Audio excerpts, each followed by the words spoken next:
Hey, bonjour à tous, Renaud Richer ici. Comment on peut faire pour être en pleine forme malgré un très mauvais sommeil ou bien une ou plusieurs nuits de sommeil vraiment pourries? Pourquoi j'ai envie de vous parler de ça aujourd'hui? Tout simplement parce que pendant des années, j'ai vraiment souffert de fatigue permanente. J'étais tout le temps épuisé, j'avais énormément de mal à me lever le matin. Et c'est quelque chose qui était, selon moi, bien derrière moi. Et puis, il s'avère que là, ces derniers temps, j'ai énormément d'intensité de travail au travers de la nouvelle rentrée en cours de préparation pour mes nouveaux étudiants du cursus de l'école Pranatena que je dirige. Et puis, il s'avère que ça génère un stress, j'ai un peu moins de temps de sommeil. Et puis là, cette nuit, j'ai extrêmement mal dormi. Et je me suis dit ce matin, mais c'est pas possible, tu vas pas recommencer à mal dormir. Et je commençais un peu à m'inquiéter. Et puis finalement, en me réveillant, je me suis dit, mais pourtant, tu es très en forme. Donc t'es pas... Et pourtant, tu manques de sommeil depuis quelques temps. Et là, tu as fait une très très mauvaise nuit, probablement la plus mauvaise depuis un certain nombre de mois. Et ça m'a un peu interpellé en me disant, mais qu'est-ce qui a fait qu'aujourd'hui, je ne suis pas lessivé, je ne suis pas épuisé comme parfois, et que je peux me lever, et notamment, je suis moi-même en cours de formation toute la journée, en coaching, parce que j'aime bien développer ma casquette de coach depuis des années, notamment que je mets au service de mes étudiants en quasi-exclusivité pour pouvoir les aider à aller plus loin dans leur projet de devenir naturopathe. Et donc, du coup, j'avais envie de vous partager certains conseils, parce qu'en quelques instants, je me suis dit, ah oui, mais c'est pas le fruit du hasard. Évidemment, ma casquette de naturopathe a repris le dessus pour expliquer un peu les phénomènes et les mécanismes, et j'avais envie de partager ça aussi aujourd'hui avec vous, au travers de 3 conseils que je dirais un peu inédits ou inhabituels, pour vous aider en fait à rester en forme malgré peut-être le manque de sommeil. Avant d'avancer là-dessus et de vous dévoiler ces 3 conseils, si ce n'est pas encore fait, pensez à vous abonner à la chaîne. Et dites-moi d'ailleurs en commentaire si c'est un truc qui vous intéresse, une petite série vidéo où j'explique tout sur l'énergie, la fatigue et comment on peut faire pour se retrouver en grande forme, parce que c'est un sujet que j'ai vraiment étudié pendant des années déjà à des fins d'intérêt personnel, mais surtout parce que j'avais vraiment ce problème et que par moments je me suis même demandé si je traînais pas une maladie grave, tellement j'étais lessivé du matin au soir. Et que la nuit, en plus, au contraire, des fois je dormais pas, des fois je dormais, mais en fait rien n'y faisait. Quoi qu'il en soit, j'étais lessivé. Et puis si vous avez envie d'aller un peu plus loin sur le sujet, moi j'aime bien, au-delà d'une vidéo où souvent les infos viennent et repartent, ça rentre, ça sort, on n'en fait rien. J'aime bien vous laisser avec quelque chose. Donc ce que je vous propose, c'est de télécharger un e-book qui s'appelle Les 5 erreurs fatales qui vous volent votre énergie et vous épuisent jusqu'à la fatigue permanente. C'est un e-book que j'ai créé spécialement pour vous, un peu rapidement là comme ça, et pourtant il est très complet parce que j'avais super envie en fait de vous permettre d'avoir quelque chose sous la main qui va vous permettre vraiment de vous reposer là-dessus et vous dire, ok, il y a quand même des fondamentaux. Après, on pourrait approfondir et en parler en long, en large, en travers, mais il y a quand même des fondamentaux, un peu comme ceux que je vais vous partager aujourd'hui. Donc, si ça vous intéresse, sous la vidéo, directement, vous avez accès pour pouvoir télécharger cet e-book gratuitement. Donc, on y va pour les 3 conseils. Déjà, le premier conseil, franchement, je ne serais pas un bon naturopathe ou un bon coach si je ne vous en parlais pas. Pour moi, c'est vraiment la base de la base. Le premier conseil, c'est attention à la maldigestion. Comment on fait pour être en forme? Déjà, on essaye de ne pas se faire piéger ou voler son énergie. Une des principales causes, moi, si je regarde ma propre expérience, ce qui fait qu'aujourd'hui, je ne suis pas épuisé alors que j'ai très mal dormi, c'est tout simplement que, certes, mon corps n'a pas pu recharger son énergie. C'est à ça que sert le sommeil. L'énergie vient du repos, l'énergie ne vient pas de l'alimentation. Mais par contre, elle est permise au niveau de sa circulation et de son exploitation par le corps, elle est permise par une alimentation qui soit adaptée. Mais en même temps que l'alimentation peut permettre l'utilisation correcte de l'énergie disponible qui nous vient du repos nerveux, psychique, physique, etc.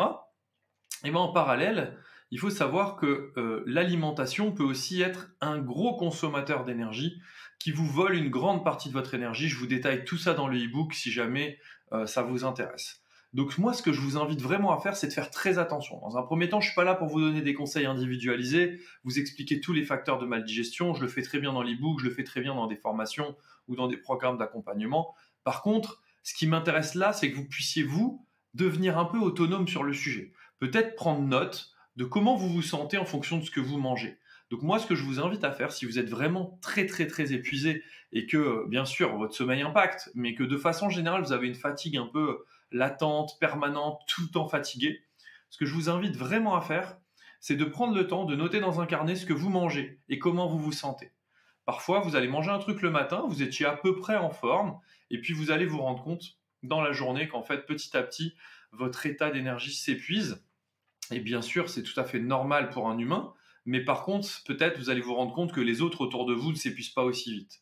Et donc là, c'est très intéressant parce qu'il peut y avoir une corrélation directe, c'est pas toujours le cas, mais ça peut être le cas, et c'est souvent très présent avec l'alimentation. Donc vous allez vous-même identifier des choses que quand vous les mangez, ou peut-être des combinaisons alimentaires, des plats particuliers, des enchaînements de repas, bah, ça va vous montrer tout simplement que ça vous bouffe beaucoup d'énergie et que du coup vous vous retrouvez épuisé alors que peut-être au lever vous n'étiez pas aussi fatigué et vous aviez l'impression d'avoir une jauge d'énergie plus importante. Le deuxième point que j'ai envie de partager avec vous, c'est le fait que parfois on a tendance en fait à espérer que notre corps nous donne cette énergie, nous mette à disposition pour faire des choses. En fait, on ne fait pas vraiment ce qui nous anime. On a peu de place dans son quotidien pour des choses qui nous tiennent à cœur et on ne fait pas ce qu'on aime. Moi, vous voyez, ce matin, j'avais très mal dormi et pourtant, j'étais pressé de me lever. D'ailleurs, j'étais tellement pressé ce matin et tellement empressé et plein d'énergie finalement, malgré une mauvaise nuit de sommeil et un enchaînement, comme je vous l'ai dit, de semaines entières où je manque de sommeil, etc. Je suis un peu cerné, etc. Je pourrais me dire, mais pourquoi faire cette vidéo? Regarde, ça tu donnes peut-être l'impression de quelqu'un de fatigué. J'ai dit non, c'est le bon moment parce que justement, je vais faire ce que j'aime. C'est-à-dire que je suis en formation de coaching aujourd'hui pour perfectionner ma technique, notamment pour accompagner mes étudiants. Ça, c'est un truc qui m'anime. Mais même avant ça, j'ai très à cœur de vous faire une vidéo parce que j'adore vous partager des choses et vous permettre de vous mettre à disposition et entre les mains des outils de réflexion qui vous permettent à vous-même en fait de prendre en main votre santé avant que ça ne devienne suffisamment pathologique pour que vous ayez recours à votre médecin traitant ou à un spécialiste. Mon travail, c'est de faire en sorte que vous n'ayez pas besoin d'être accompagné ou traité et que vous puissiez aller bien naturellement. Donc évidemment, j'ai très à cœur de faire ça. Donc quand je me suis levé et que j'ai vu qu'en fait j'avais mal dormi, que j'ai vu que ma formation, j'avais peur, je me suis dit merde, est-ce que je vais être en forme? Finalement, je me rends compte que j'ai quand même suffisamment d'énergie. Je commence à regarder, je me dis bah oui, mais tu as un énorme élan pour cette formation et tu as un incroyable élan pour partager ce qui se passe là, ne serait-ce que ce ressenti que tu as là maintenant. Tu vas pouvoir l'utiliser pour amener de la valeur ajoutée à des personnes qui souffrent de fatigue permanente, etc. Vous avez remarqué que j'emploie pas le terme volontairement de fatigue chronique, puisque le syndrome de fatigue chronique, c'est une pathologie référencée qui n'a pas de lien qu'uniquement sur la fatigue, mais aussi sur des douleurs diffuses, des choses comme ça. Et donc, pour éviter la confusion chez ceux qui seraient diagnostiqués de syndrome de fatigue chronique, j'emploie plutôt le terme de fatigue permanente, tout le temps fatigué, voilà, et épuisement. Enfin, dire épuisement, et en naturopathie, on parlerait de dévitalisation. Donc c'est vraiment le point fondamental. C'est est-ce que ce que je fais au quotidien, c'est ce que j'aime? J'aime dire que si au quotidien vous dites ouah, j'ai trop envie de faire ça, c'est génial, j'adore mes journées, je suis pressé d'être demain, etc.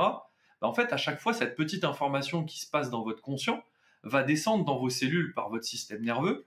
Et ça, c'est très motivant pour vos cellules pour bien faire leur travail. Donc même si vous leur donnez peut-être pas comme il faut à manger la bonne paye en termes de repos, pour leur donner leurs éléments pour travailler, leurs petites briques pour fabriquer ce qu'ils ont besoin, bah finalement, malgré tout, comme il y a cet élan, ça continue à fonctionner. Le but n'étant pas de fonctionner jusqu'à l'épuisement de cette manière, mais en tout cas, il est certain que pour pouvoir se remettre dans un cycle vertueux, c'est quand même assez intéressant d'incorporer au quotidien des choses qui vous animent. C'est-à-dire que si vous avez un quotidien où tout vous déplaît, vous avez l'impression, si vous deviez décrire votre vie, que c'est absolument pas la vie que vous avez envie d'avoir, bah naturellement, c'est pas très motivant pour vos cellules de vous régénérer, de vous fournir de l'énergie et puis surtout de faire leur travail consciencieusement. J'ai souvent tendance à dire à mes étudiants en cursus de naturopathie que si vous dites au quotidien à vos cellules que votre vie c'est de la merde, bah, elles n'ont pas envie de régénérer, elles n'ont pas envie de guérir, elles n'ont pas envie de réparer votre organisme et de lui fournir de l'énergie. Voilà. Le troisième conseil un peu inhabituel, je dirais, et pourtant pour moi ça a été vraiment le point d'orgue, je pense, c'est le multitâche. Faire très attention au multitâche. Pour moi, aujourd'hui, vous voyez, bah, ce matin, j'ai décidé de faire cette vidéo. Et juste après, je vais entamer une formation, mais je ne suis pas en train de traiter cette vidéo pendant que je fais ma formation. Je suis en formation, je ne fais rien d'autre. La plupart du temps, en dehors d'une urgence, je ne réponds pas au téléphone, je ne regarde pas mes messages, je ne regarde pas mon WhatsApp, je ne regarde rien du tout, je ne regarde pas mes réseaux sociaux. Pourquoi? Parce que tout ce qui va capter une partie de mon attention va diviser en fait fortement l'attention que j'accorde à la tâche que je suis en train de faire. Et si je me souviens bien des travaux, il me semble que ça venait de Carol Dweck. Il y avait des travaux qui étaient faits sur justement la capacité d'attention sur quelque chose. Et dès qu'on commençait à avoir plusieurs tâches en parallèle, des choses ouvertes, même si on ne les regardait pas, mais juste qu'elles sont là et elles pourraient, un peu comme avoir son téléphone allumé sur la table pendant qu'on fait autre chose, en fait, une partie de notre attention est diffusée à droite à gauche. Mais le problème, c'est quand il y a plusieurs endroits où on met notre attention en parallèle, c'est pas divisé, c'est pas 100% d'attention et 30, 30, 40. C'est pas comme ça en fait. À chaque fois qu'on va avoir deux sources, enfin deux éléments d'attention, on va pas avoir 50-50, on va avoir 40-40 par exemple. Une fois qu'on va en avoir trois, on va pas avoir 33, 33, 33, c'est-à-dire un tiers, un tiers, un tiers. Non, non, on va commencer à être 20, 20, 20. Et vous remarquez qu'en fait, le pourcentage de déperdition et donc d'épuisement, en fait, est de plus en plus élevé. Et il me semble de mémoire que quand on atteignait 5 choses en parallèle, on commençait à atteindre un truc où il y avait moins de 10 à 20% de notre capacité d'origine à dispatcher sur la totalité. Et tout le reste, en fait, c'était de la déperdition du fait, en fait, du multitâche qui fait qu'en permanence, votre cerveau bascule d'une tâche à l'autre et fait qu'on a énormément de mal. Alors je sais que c'est souvent le cas des entrepreneurs, des sportifs de haut niveau ou bien des mamans qui s'occupent des enfants, qui ont beaucoup de tâches. Il faut le reconnaître, c'est pas un stéréotype. Aujourd'hui, dans la société moderne, les mamans ont toujours énormément de tâches dans les foyers. La répartition des tâches n'est pas encore équivalente. Moi-même, lorsque j'étais en couple, en famille, j'avais effectivement ce modèle-là où j'étais beaucoup dans le travail et un peu moins dans les tâches ménagères. Donc je le reconnais euh, volontiers, bien que ce soit pas un truc dont je sois particulièrement fier, mais je pourrais dire que je le reconnais volontiers. Et les mamans ont beaucoup de tâches, multitâches, qui sont des tâches de la vie courante. Donc je voudrais montrer ça parce que c'est pas toujours des tâches de la vie professionnelle ou des tâches d'une haute importance ou urgence. On est parfois sur faire la vaisselle, sur repasser des choses, ranger un petit peu, aller chercher les enfants, les emmener au sport. Et moi-même, quand j'ai ces rôles à jouer, je me rends compte que si je gère plusieurs choses en parallèle, j'ai tendance à être vraiment épuisé. Donc attention au multitâche, il n'y a rien qui vous coûte. En fait, au contraire, vous allez avoir un gain de productivité, un gain de performance à dire, écoutez, je me mets dans ma bulle, là je dois faire un truc, je me mets dans ma bulle. Vous savez, parfois on dit, ouais, mais il y a du bruit, les enfants regardent la télé, et moi j'ai besoin de ranger, j'ai du mal à rester concentré. Il existe aujourd'hui des casques anti-bruit qui vous empêchent pas d'entendre votre enfant hurler si toutefois il se cassait la gueule ou que vraiment il avait un problème urgent. Mais globalement, vous pouvez aussi leur dire, écoutez, je vous laisse faire ça. Moi, par ailleurs, je suis en train de gérer. Je suis moi-même papa, hein, je ne vous donne pas des leçons sans connaître de quoi il s'agit. Et le fait de se couper un peu du bruit, par exemple, va vous permettre de gagner en productivité. Donc tout ça, en fait, c'est des stimulations. Le multitâche, c'est à la fois la gestion des stimulations extérieures, mais aussi des tâches qui nous incombent. Et donc peut-être de se couper de stimulations extérieures pour apaiser notre système nerveux et lui permettre de mettre son focus malgré la fatigue, le peu qu'il a, le mettre le paquet sur les tâches à effectuer l'une après l'autre, et ensuite, soit vous avez une technique avec des post-it, vous rayez, vous griffonnez, vous les chiffonnez. Moi, j'adore faire ça. D'autres, c'est une liste. D'autres, c'est sur un tableau à craie, un tableau stylo sur le frigo. Vous voyez, il y a tout ça. Faites-vous un petit kiff de vous l'avez fait rayer cette tâche et maintenant elle vous sort de l'esprit. Ça, c'est très important. Et faites-vous aussi, si possible, au quotidien, la liste des tâches vraiment importantes pour aujourd'hui et pas seulement les tâches qu'il faudrait faire dans l'idéal, mais vraiment les tâches importantes. Et comme ça, de vous satisfaire de dire toutes celles-là, elles sont faites. 9 fois sur 10, on s'impose énormément de tâches en parallèle qui font pas partie des plus importantes et du coup, les plus importantes ne sont pas toujours faites et elles nous traînent en tâches de fond dans votre esprit. Donc pensez à les noter sur votre téléphone, sur votre tableau, peu importe, sur un bout de papier, de façon à ce qu'elles vous sortent de la tête, que vous puissiez vous y consacrer l'une après l'autre et d'éviter ce multitâche permanent. Voilà, c'était mes 3 conseils du jour par rapport à ça. Encore une fois, dites-moi si ça vous intéresse d'avoir une série vidéo sur le sujet de la fatigue, de l'énergie et puis en vrai de l'épuisement, hein, parce que c'est un sujet assez récurrent chez les personnes que j'accompagne et que je rencontre dans cette société moderne post-Covid où on a vraiment un état de stress permanent qui nous épuise encore plus. N'oubliez pas de télécharger le e-book si jamais ça vous plaît. Dites-moi aussi dans les commentaires si ça vous parle, si c'est des choses que vous mettez déjà en place, si vous-même vous avez vos propres conseils pour pouvoir remédier à tout ça. Et puis aussi, dites-moi un peu sur quoi vous aimeriez un peu de l'aide par rapport à ça. Moi, ça me ferait plaisir de vous partager des contenus. J'ai à cœur de poster pas mal de vidéos ces prochains temps, donc n'hésitez pas évidemment. Si je peux le faire sur des sujets qui vous intéressent, ça me fera encore plus plaisir de répondre à vos besoins. Voilà. Jusqu'à ma prochaine vidéo, je vous dis portez-vous bien. Continuez à croire en vos rêves. Si ça vous a plu, pensez à lâcher un petit like. Et si vous êtes épuisé, intégrez peut-être des choses qui vous font rêver un peu plus au quotidien. Puis je vous dis à très vite les amis. Allez, bye tout le monde.